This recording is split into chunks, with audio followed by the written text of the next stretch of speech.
Punca-punca persamaan ini adalah mengikut nisbah 1/3. Cari nilai P. So, let alpha and 3 alpha are roots. Kenapa? Kerana alpha to 3 alpha itu ialah 1 to 3 lah. Okey, kedua-dua dia bahagi dengan alpha. Okey.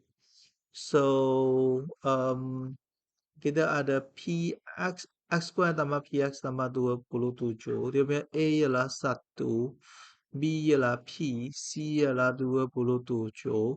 So, di sini kalau kita ada AX square tambah BX tambah sama dengan tambah dengan C sama kosong. So, ialah negatif P per A. So, negatif P per 1 iaitu negatif P. Ini ialah C per A 27 per 1 iaitu 27. So, kita buat dia punya POR dulu. Dia punya POR ialah alpha darab dengan 3 alpha iaitu 3 alpha square.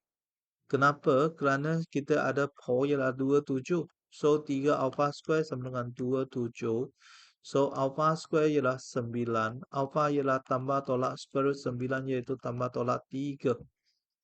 Okey.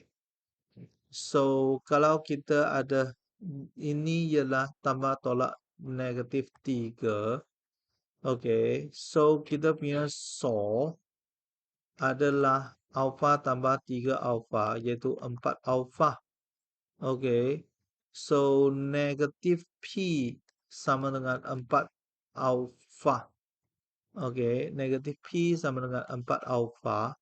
So, kita dapat P ialah negatif 4 alpha. So, apabila alpha ialah 3, P ialah negatif 4 darab 3. Kalau alpha ialah negatif 3, P ialah negatif 4 darab dengan negatif 3. So, ialah negatif 12 dengan 12. Okey. Inilah dia punya jawapan untuk P. Okey.